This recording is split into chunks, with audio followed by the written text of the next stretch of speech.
विघ्नहर्ता श्री गणेश, श्री गणेश, श्री गणेश। बस मुझे ज्ञात है माता और पिताश्री में कौन श्रेष्ठ नर्तक है और कौन श्रेष्ठतम।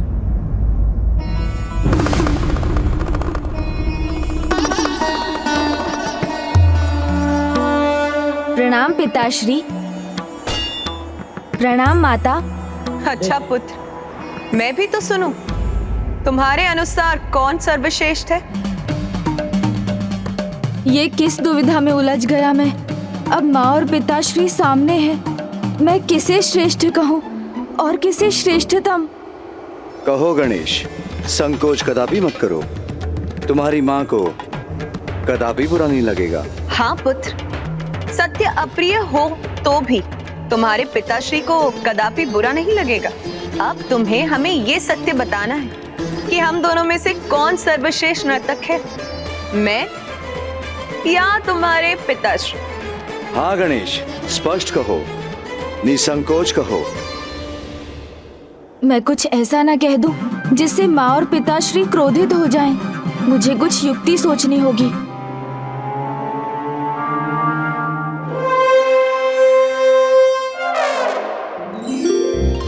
माँ, श्रेष्ठता का निर्णय लेने वाला मैं भला कौन हूँ? इसका निर्णायक तो संपूर्ण जगत को होना चाहिए। मैं कैसे कह दूं कौन है सर्वश्रेष्ठ नर्तक? पुत्र, तुम्हारे कहने का अर्थ मैं समझ गई और इसका निर्णय तो प्रतिस्पर्धा से ही स्पष्ट होगा।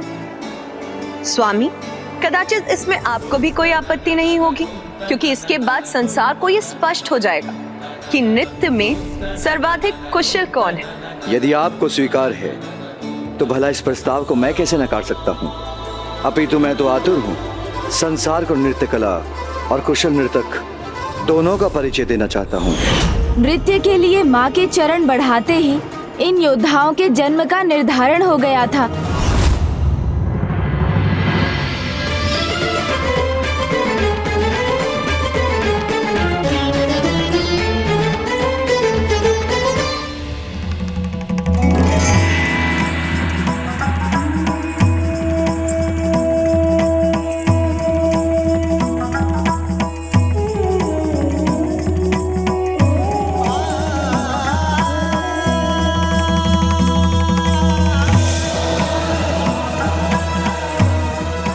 माता पार्वती की, प्रभु महादेव की जय। माता पार्वती की जय। माता पार्वती की जय।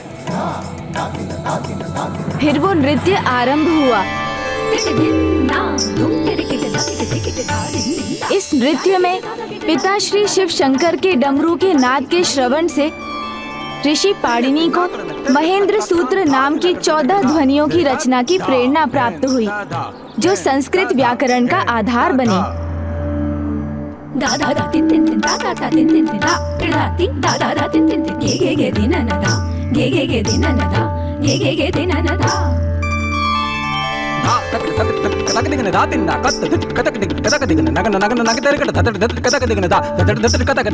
वो अद्भुत दिव्य नृत्य तो संपूर्ण सृष्टि के लिए अत्यंत सुखद था। सभी दिशाएं शांत और दिव्य स्नेह के भाव से भर गई थीं।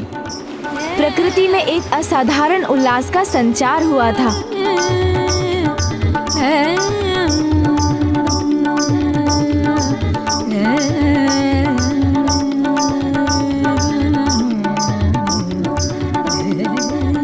और फिर ऐसा प्रतीत होने लगा जैसे माँ और पिताश्री दो नहीं, एक ही हैं।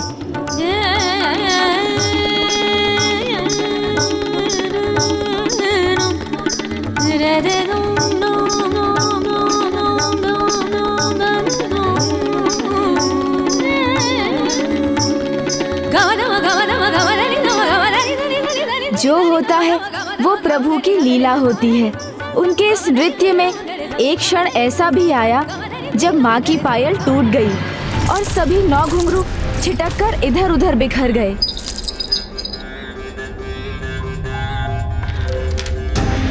उन दिव्य घुंघरुओं का भी एक विशेष प्रयोजन था।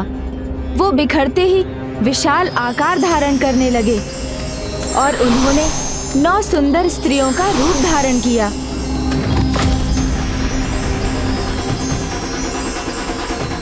पिता श्री महादेव अभी भी नृत्य के आवेग में थे।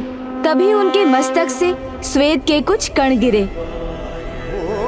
माँ के घुंघरुओं से उत्पन्न उन 9 स्त्रियों ने अपने हाथों में पिता श्री महादेव के श्वेत की बूंदों को स्वीकार किया।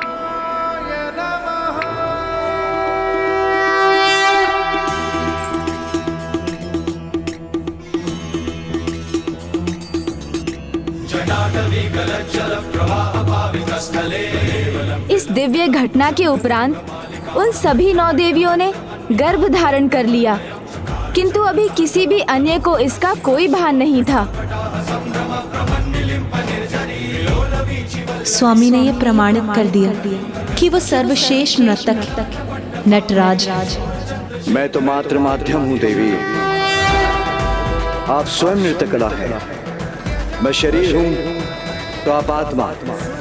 आपके बिना न मैं हूँ और न ही मैं नृत्य कला है।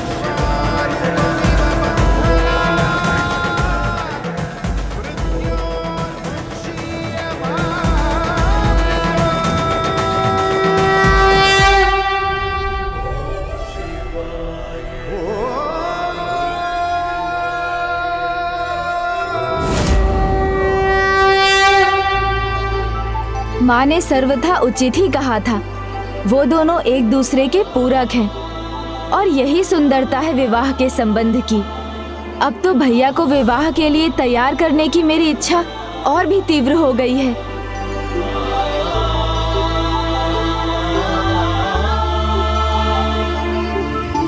गणेश, क्या हुआ? किस विचार में डूब गए हो तुम पुनः? अब आगे क्या हुआ वो बताओ। आगे ये हुआ कि जब माँ की दृष्टि उन स्त्रियों पर पड़ी तो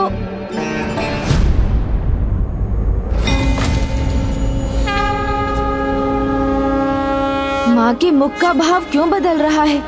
वो अचानक क्रोधित क्यों हो उठी?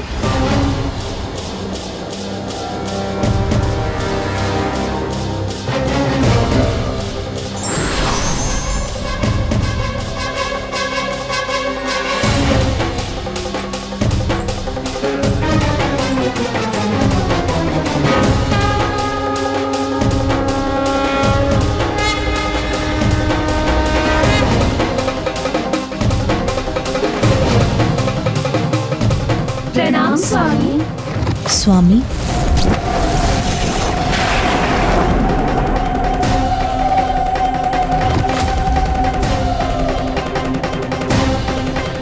मेरे स्वामी को अपना स्वामी कैसे कहा आप सभी ने?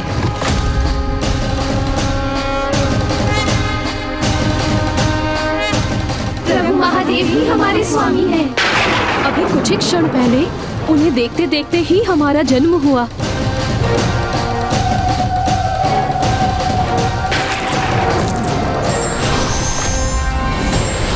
और उनके श्वेत से उत्पन्न संतानों को हम जन्म देंगी और हमारी मृत्यु के समय भी हमारी दृष्टि मात्र उन्हीं पर टिकी रहेगी। यदि आप मेरे स्वामी महादेव से परिचित हैं, तो उनकी शक्ति से भी अवश्य परिचित होंगी। और ये सब जानते हुए भी अपनी मर्यादा का उल्लंघन किया है तुमने, अपनी सीमा को लांघा है। किसी अन्य के स्वामी से संतान की इच्छा रखना सर्वथा अनुचित है और इस पाप के दंड स्वरूप मैं तुम सभी को श्राप देती हूँ। और इस पाप के दंड स्वरूप मैं तुम सभी को श्राप देती हूँ। और इस पाप के दंड स्वरूप मैं तुम सभी को श्राप देती हूँ कि तुम्हें कैलाश में कभी शरण नहीं प्राप्त होगी और ना ही तुम अपनी इन संतानों को जन्म दे सकोगे और इन्हें ऐसे ही गर्भ में धारण कर तुम्हें कैलाश से दूर रहना होगा। माँ ने उन 9 देवियों को इतना कठोर दंड दे दिया। मन, बुद्धि, कृति, इन तीनों का शुद्धिकरण ही प्रायश्चित है। उनका प्रायश्चित तो अनिवार्य था, किंतु ये तो माता की लीला भी थी, क्योंकि उन्हें ये भली भांति ज्ञात था कि उन 9 देवियों के पुत्रों की आवश्यकता संसार को कब होने जा रही थी। कैलाश से जाने पर सभी नव देवियों ने अपनी भूल को समझकर गौरी शंकराय नमः का जाप आरंभ कर दिया और फिर उनकी वर्षों की तपस्या, आराधना और विनती के फल स्वरूप उन्हें माँ और पिताश्री के दर्शन का सौभाग्य प्राप्त हुआ।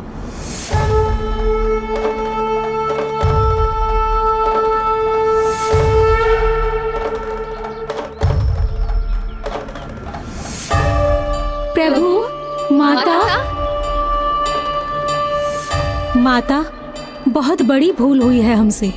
जन्म होते ही माया जंजाल ने हमें ग्रस्त कर लिया। हमें क्षमा कर दीजिए माता, और अपने शाप से मुक्त करने की कृपा कीजिए। प्रायश्चित से प्राणी नवजात हो जाता है। नवजात अर्थात सभी दोषों से रहित, पवित्र। तुम सभी का प्रायश्चित पूर्ण हुआ, किंतु मैं तुम्हें श्राप से मुक्त नहीं कर सकती। किंतु तुम्हारी भक्ति के कारण मैं उसकी अवधि कम अवश्य कर सकती हूँ। संसार में घटने वाली कोई भी घटना अकारण नहीं होती। उसके पीछे कोई न कोई उद्देश्य अवश्य छिपा होता है। जैसे तुम सभी का उत्पन्न होना, श्रापित होना, उसके पीछे एक महत्वपूर्ण उद्देश्य था। तुम सभी के मुख पर जिज्ञासा का भाव ये बता रहा है कि तुम सब भविष्य जानने के लिए आतुर हो। संसार में जब वो परिस्थिति आ जाएगी जब महाअसुरों का आतंक अपने चरम पर होगा, तब उनका अंत करने के लिए मेरे पुत्र देव सेनापति कुमार कार्तिकेय को अकेले युद्ध भूमि में जाना पड़ेगा। तब तुम्हारे पुत्र ही जन्म लेकर देव सेनापति के मुख्य सहायक बनेंगे और अपने जन्म को सार्थक करेंगे। धन्यवाद। और आज जब उस मायावी आसुरी पर्वत ने देवसेना के साथ देवताओं को निगल लिया, तो आप क्षण भर के लिए अकेले रह गए थे भैया। तभी इन सभी का जन्म हुआ।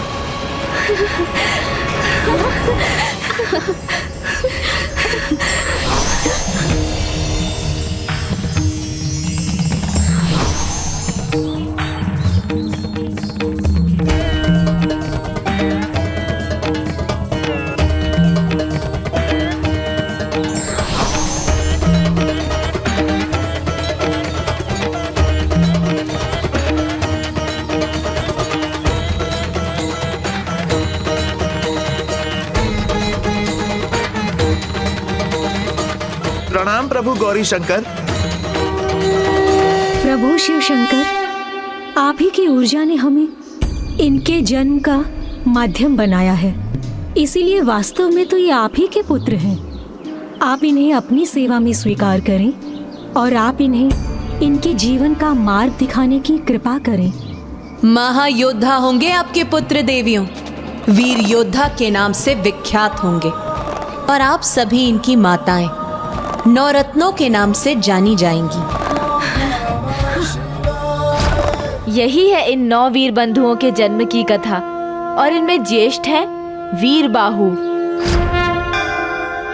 अर्थात मैंने अपने 9 सिंहास्त्र से अपने ही भ्राताओं पर वार कर दिया। भैया, मैं समय चक्र को पीछे ले जाकर पुनः इस घटना को यथावत कर दूंगा।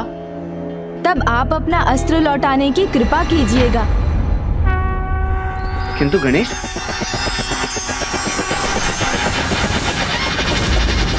लीजिए भैया, मैं समय को पीछे ले जा चुका हूँ। अब आप यथाशीघ्र अपने 9 सिंहास्त्र को लौटा लीजिए। अनुज गणेश, न मेरे अस्त्रों को लौटाया जा सकता है, न ही उन्हें रोका जा सकता है।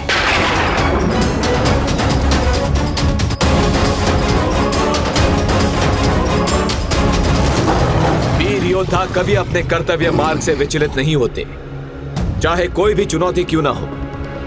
हमें देव सेनापति कुमार कार्तिकेय तक पहुंचना ही होगा।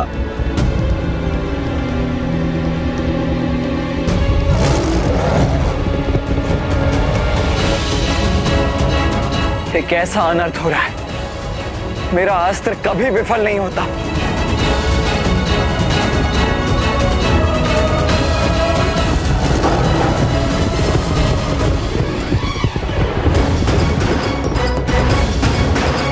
भैया, अपने सामने वाली शिला पर चढ़ जाइए।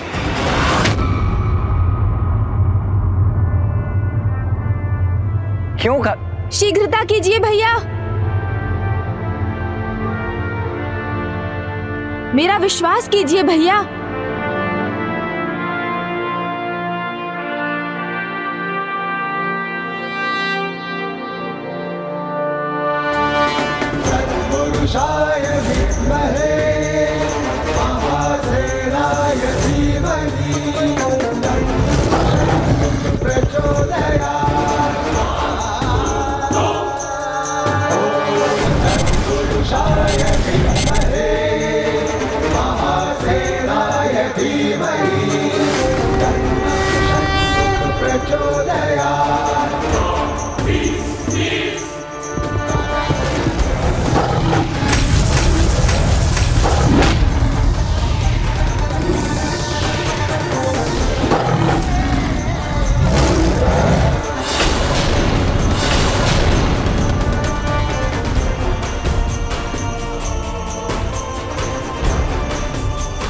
स्वामीनाथ की जय। मेरे सिंहास्त्र ने इन पर कोई आघात नहीं किया, ये कैसे हुआ? ये 9 योद्धा कौन है? इस बालक ने अपने रक्षकों को तो नहीं बुला भेजा है? भैया, ये आपके केवल भ्राता ही नहीं, भक्त भी हैं। और भक्त की शक्ति प्रभु के अस्त्र को भी उनके आशीर्वाद में बदल देती है। किंतु गणेश, मेरे इस अस्त्र को लौटाया नहीं जा सकता। यदि उस पर प्रत्युत्तर में प्रहार नहीं किया गया तो मेरा अस्त्र कदापि रुकेगा नहीं, और मेरे भक्त मेरे अस्त्र पर प्रहार कदापि नहीं करेंगे। तो ऐसे में हमारे पास क्या उपाय शेष रहता है? भैया, आप अपने इन वीर योद्धाओं को आदेश दीजिए कि वो इस नव से अस्त्र को शत्रु सेना की ओर मोड़ दें। उचित है अनुज। हे वीर योद्धाओ, अपने सामने इस अस्त्र का सामना करो और उसे शत्रु सेना की ओर मोड़ दो।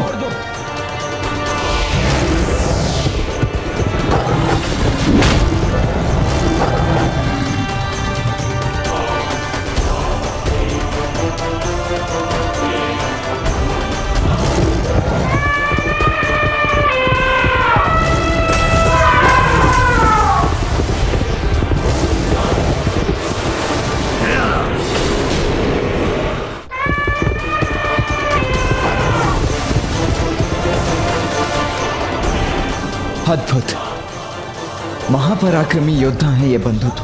देव सेनापति कुमार कार्तिकेय की, देव सेनापति कुमार कार्तिकेय की, देव सेनापति कुमार कार्तिकेय की।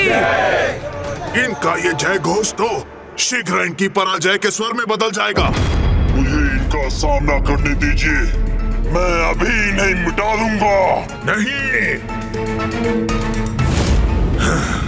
जिन्होंने गजमुखन को चुनौती दी है, उन्हें गजमुखन के हाथों ही मृत्यु को प्राप्त होना चाहिए।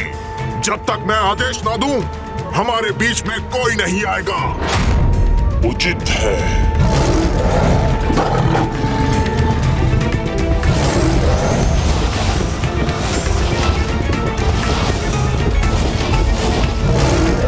गजमुखन को भयभीत कर सके ना ऐसी कोई माया है, ना ऐसी कोई शक्ति, और ना ही कोई अस्त्र।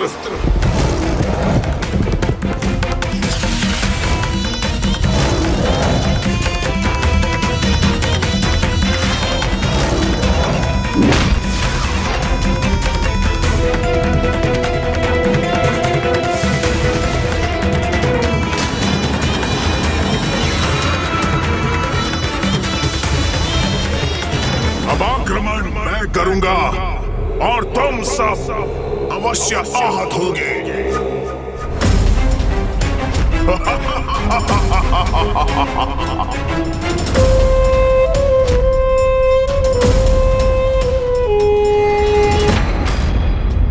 हमारा पहला प्रहार विफल हो गया। नहीं नहीं वीर बंधु, निराश होने का कोई कारण ही नहीं है। अभी तो मात्र एक अस्त्र विफल हुआ है, परास्त नहीं हुए हैं अभी हम। और देखिए तो, असुरों की समस्त सेना नष्ट हो चुकी है। कहीं ना कहीं ये हमारी विजय ही है। आपने सत्य कहा। हम पुनः प्रयास करेंगे और शीघ्र ही इस असुर को हम आपके चरणों में गिरा देंगे स्वामीनाथ। वीर बंधु, आप सभी के पराक्रम और सामर्थ्य से मैं अत्यंत प्रभावित हुआ हूं। इसीलिए आप सभी को मैं अपनी देव सेना के सेनापतियों के रूप में नियुक्त करता हूं। और वीर भाव, आप मेरे प्रमुख सेनापति होंगे।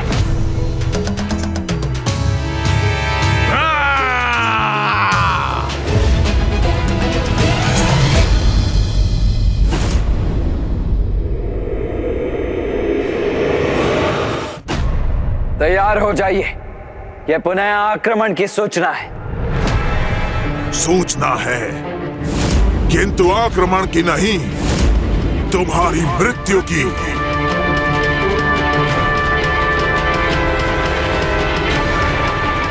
बालक, मैं गजमुखन तुम्हारा काल हूं।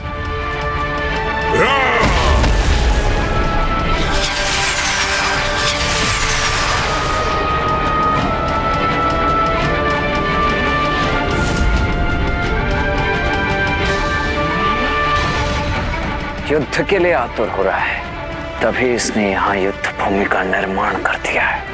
अब कोई तुम्हारी रक्षा नहीं कर सकता।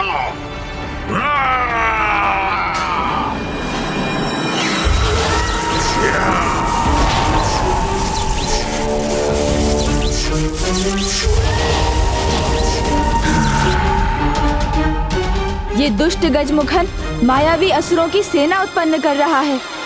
यही उचित समय है इस पर आक्रमण कर देवसेना को मुक्त करवाने का और हमारे सैनिकों को लौटा कर लाने का।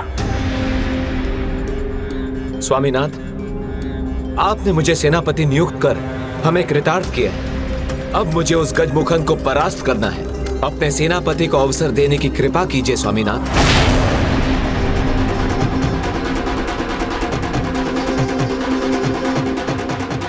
हम अपने सामर्थ्य से इसे परास्त कर अपनी योग्यता प्रमाणित करने के इच्छुक हैं। हम पर विश्वास कीजिए स्वामीनाथ।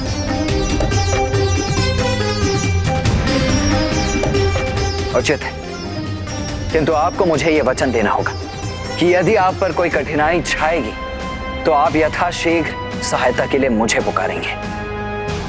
आपकी आज्ञा का पालन अवश्य होगा प्रभु, और हमारा प्रयास होगा कि उस गजमुखन को लेकर आपको चिंता करने की कोई आवश्यकता ना पड़े। भ्राताओं, अपने अस्त्र धारण करो।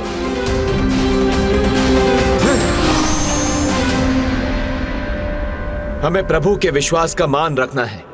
उस दुष्ट गजमुखन को पराजित करना है।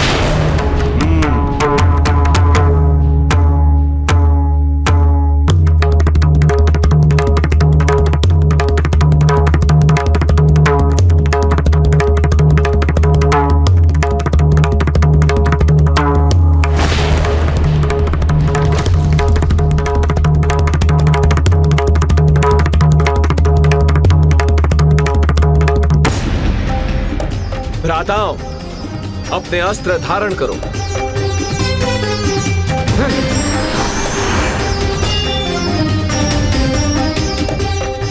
हमें प्रभु के विश्वास का मान रखना है। उस दुष्ट गजमुखन को पराजित करना है।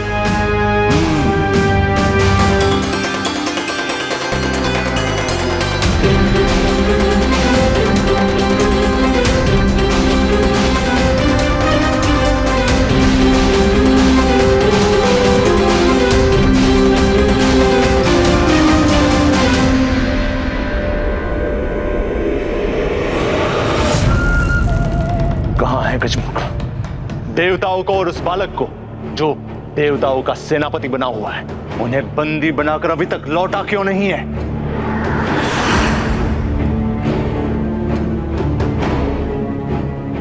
और प्रतीक्षा नहीं करूंगा मैं, शीघ्र उसका समाचार दो। असुरराज, युद्ध भूमि से अभी तक कोई नहीं लौटा।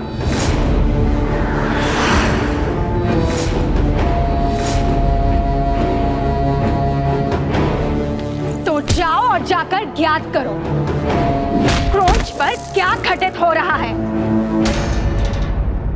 जो बीत चुका है उसे ज्ञात करने की कोई आवश्यकता नहीं है।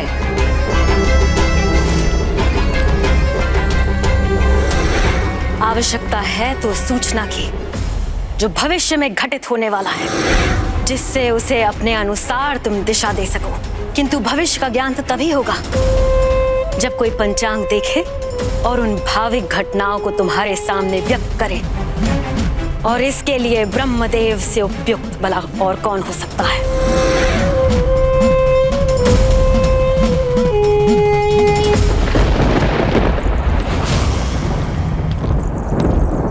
माता के सुझाव का पालन अवश्य होना चाहिए।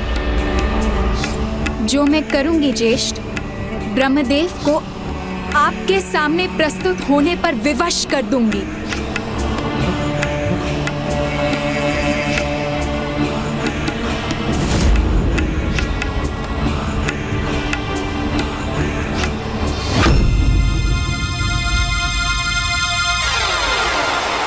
इतना दुस्साहस इनका उस दिव्य योद्धा के बिना ही आ गए। उचित है फिर, अब आ ही गए हैं तो मैं इन्हें उलझा कर रख दूंगा।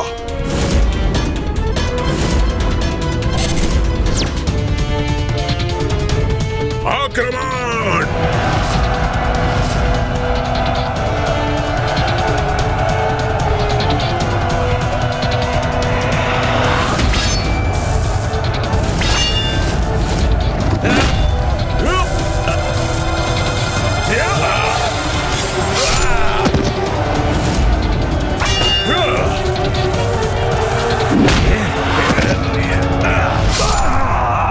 दुष्टों, तुम सभी को नष्ट करेंगे हम। तुम नहीं, मैं आहत करूंगा तुम्हें।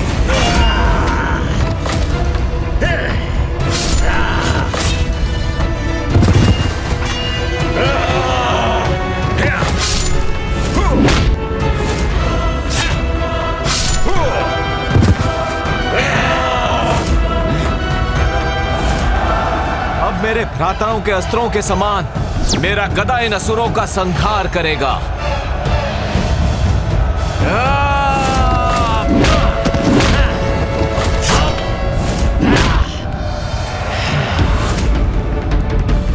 इन मायावी असुर सैनिकों को अपने मार्ग से हटाकर मुझे गजमुखन तक पहुंचकर उसका अंत करना होगा।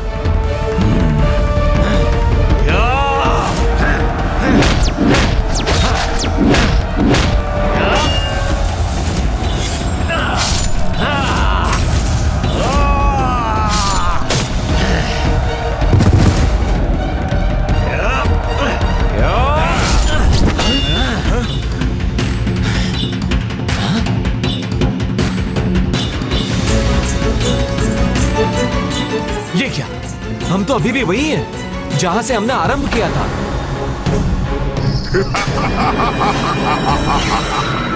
आरंभिक स्थान ही अंतिम स्थान बनेगा तुम्हारा। इस माया का स्रोत तो वो गजमुखन है। वो मिटेगा तभी ये माया भी मिटेगी।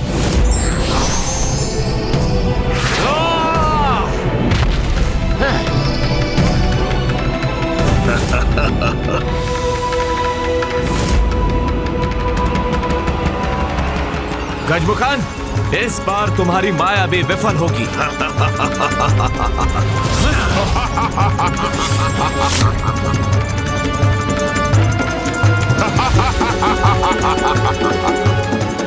व्यर्थ हो गया मेरा प्रहार। गजमुखन तो यहां था ही नहीं।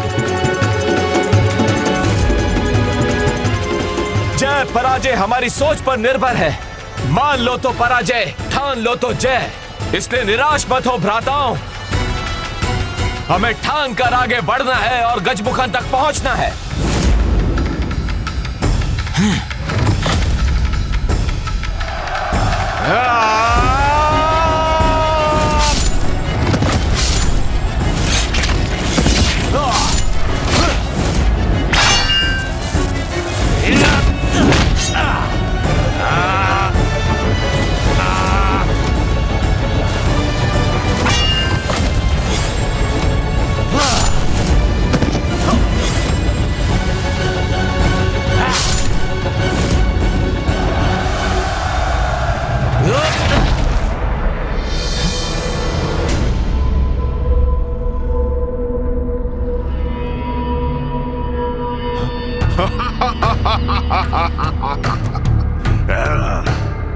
ये तो जैसे अभेद माया चक्र है, जितना आगे बढ़ते हैं उतना ही पीछे रह जाते हैं।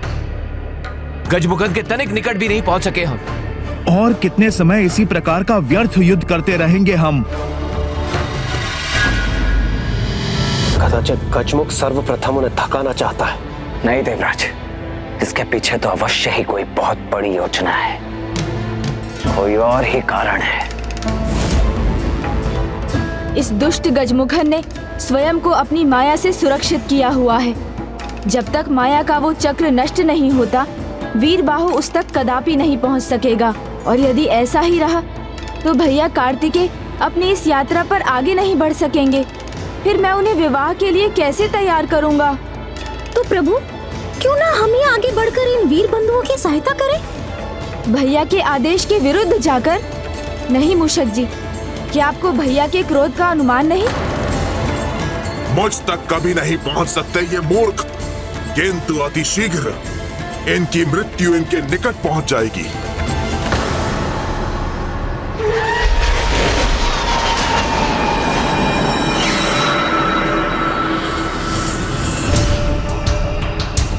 दुर्मुखी, सामने आओ।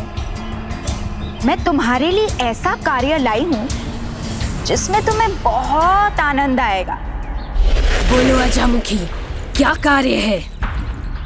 देवताओं का पीछा करने में तुम्हें बहुत आनंद आता है ना? और मैं तो तुम्हें देवियों को ढूंढने का कार्य देने जा रही हूँ। इसमें तो आनंद ही आनंद होगा। कहो, किस देवी को ढूंढना है? इंद्र की पत्नी देवी शची और पुत्री देवसेना। तुम उन्हें ढूंढ कर लाओ। मैं ब्रह्मदेव को ढूंढती हूँ।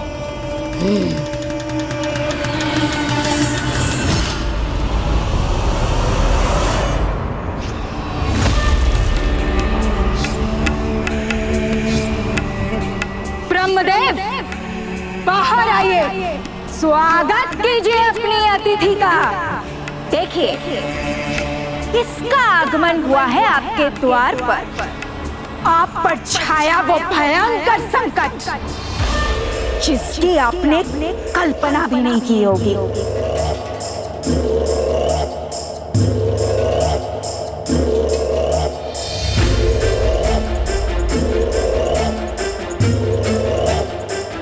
सहजता नहीं तो विवशता में ही सही, पर चलना तो होगा आपको ब्रह्मदेव।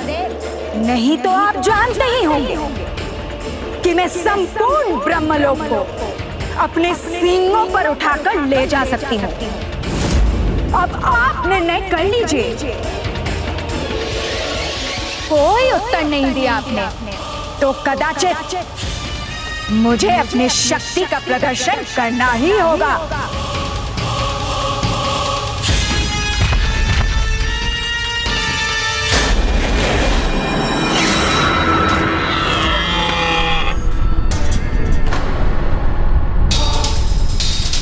कौन है ये जिसमें ब्रह्मलोक का संतुलन बिगाड़ने का सामर्थ्य है?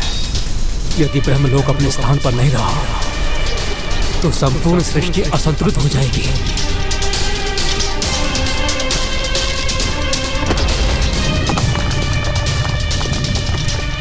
नहीं, मैं इस संकट को पृथ्वी तक कदापि नहीं पहुंचने दूंगा। रुको, मत करो ये अनर्थ।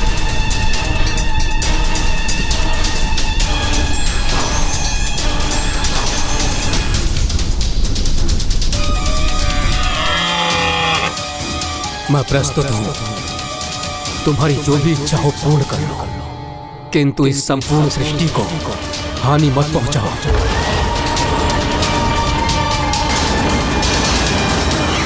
ये कैसा स्वभाव है आप देवताओं का? तनिक भी कठिनाई नहीं हुई और आप अपने घुटने टेक देते हैं। अच्छा है, मैं जो कार्य के लिए आई थी वो तो संपूर्ण हो ही गया।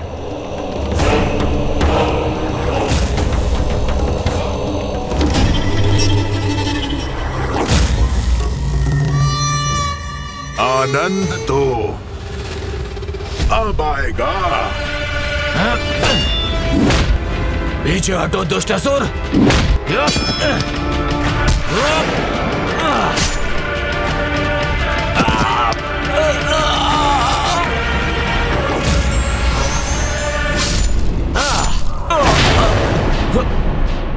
ज्येष्ठ, ये मुझसे क्या हो गया? मुझे क्षमा कर दीजिए। स्वयं को दोष ना दे। ये माया जाल है जिसका उपयोग उस दुष्ट ने इस युद्ध में किया है। हमें इस माया को रोकने के लिए कोई उपाय करना होगा।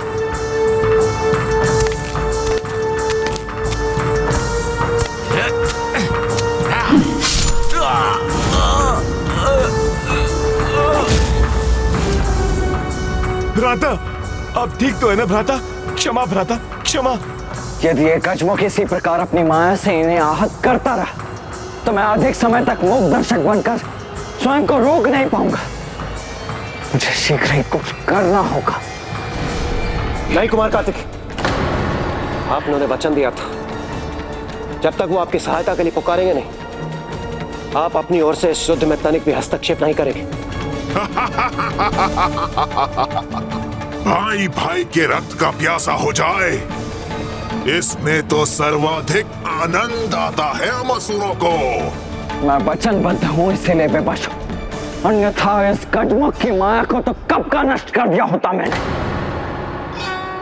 इस माया को भेदने का एक ही उपाय है जिसमें मैं इनकी सहायता कर सकता हूँ, किंतु कैसे करूँ?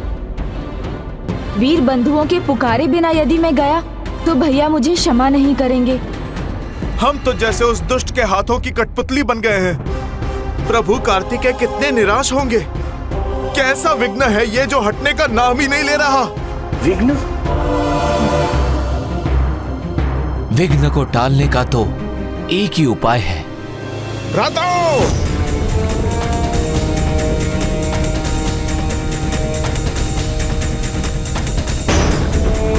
अब समस्या समझ गया मैं। इस युद्ध के आरंभ में हमने प्रथम पूज्य विघ्नहर्ता गणेश जी का स्मरण जो नहीं किया है, इसीलिए विघ्न संकट बनकर हमारे सामने खड़ा है। किंतु अब हम क्या करें? अब एक भी पग उठाने से पहले हम सर्वप्रथम प्रभु गणेश जी का नाम लेंगे।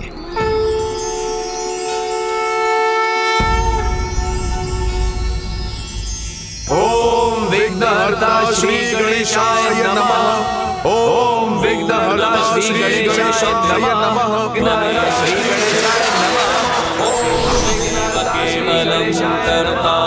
त्वमेव केवलं धर्तासि, त्वमेव केवलं हर्तासि, त्वमेव सर्वं खल्विन्दं ब्रह्मासि।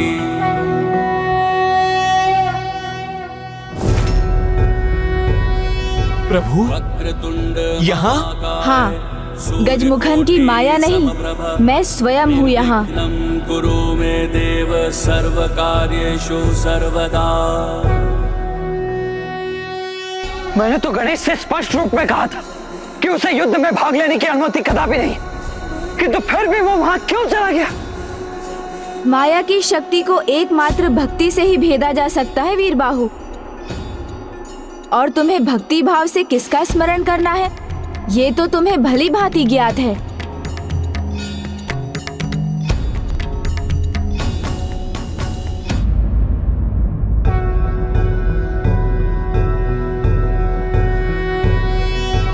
योगीश्वरो महासेनः कार्तिकेयो अग्निनन्दनः स्कन्दः कुमारः सेनानिः स्वामी शंकर संभव।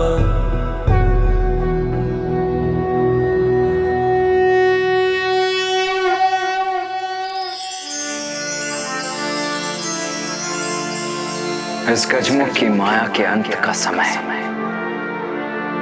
अब आ गया है।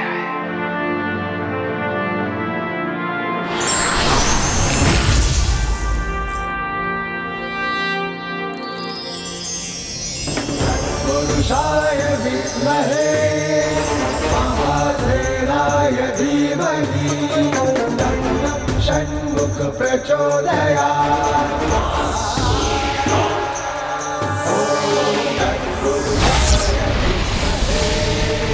महासेनाय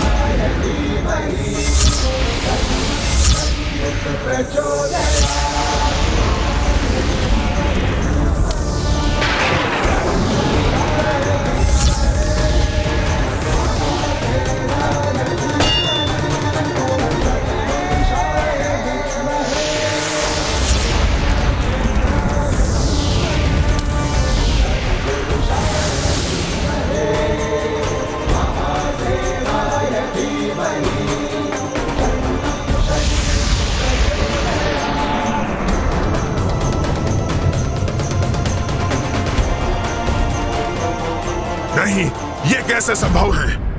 गजमुखन, अब माया रहित हो गए हो तुम, इसलिए अब तुम्हारी रक्षा कोई नहीं कर सकता।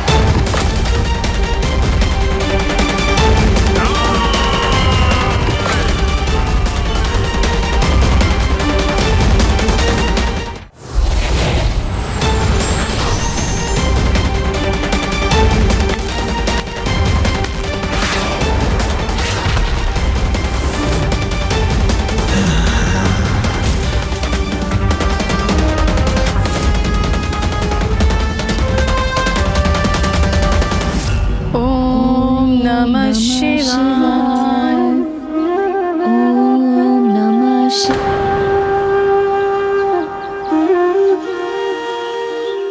माता, मैं प्रभु की पूजा के लिए बेलपत्र लेकर आती हूँ। रुको पुत्री देवसेना, सावधान रहना। देवसेना अर्थात दुर्मुखी ने इन देवियों को ढूंढ लिया। माता, आप चिंता ना कीजिए, प्रभु के आशीर्वाद के रूप में स्वयं प्रभु मेरे साथ, हमें कुछ नहीं होगा।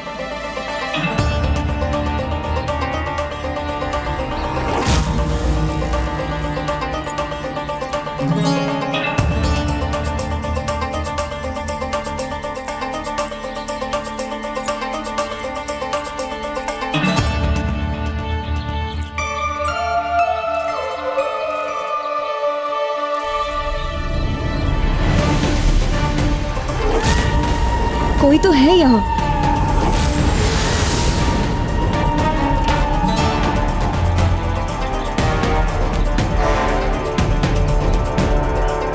पर यहाँ तो कोई नहीं है।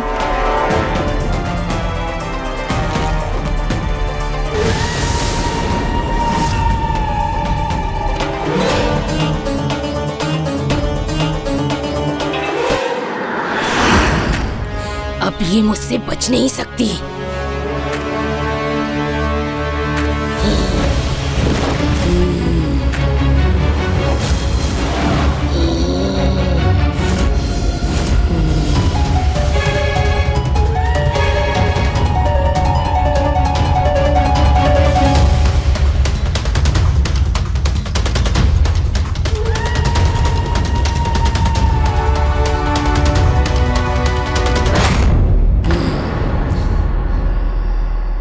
तुम सभी इसको पकड़ो, मैं इंद्र की पत्नी सची को लेकर आती हूँ।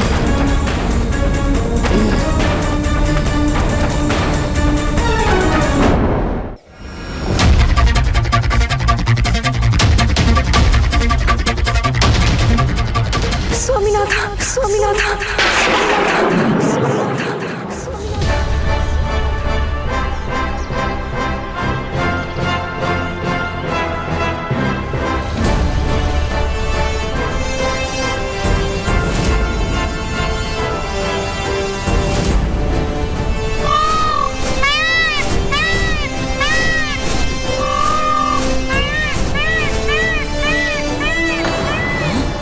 ये मयूर का स्वर कहाँ से आया?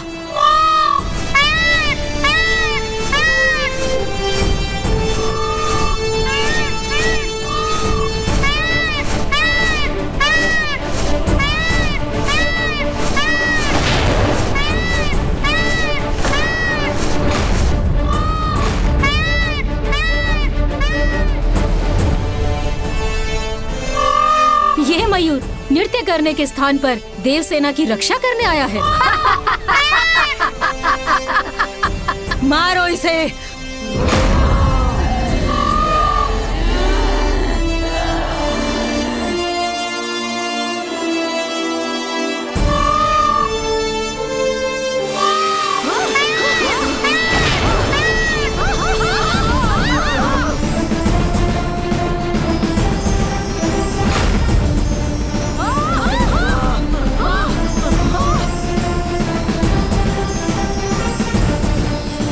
कदाचित मुझे अजामुखी को यहाँ लेकर आना चाहिए।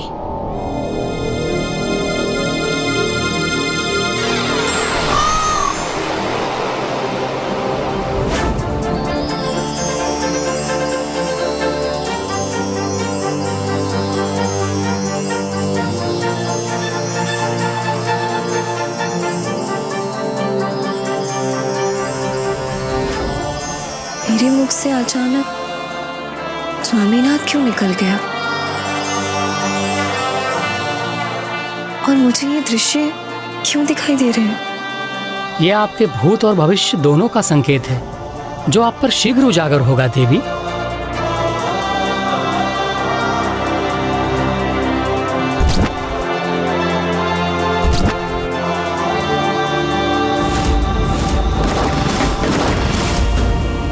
ये कौन है जिनके दृश्य मुझे बार बार दिखाई पड़ते हैं? क्या संबंध है मेरे वर्तमान का इन दृश्यों से?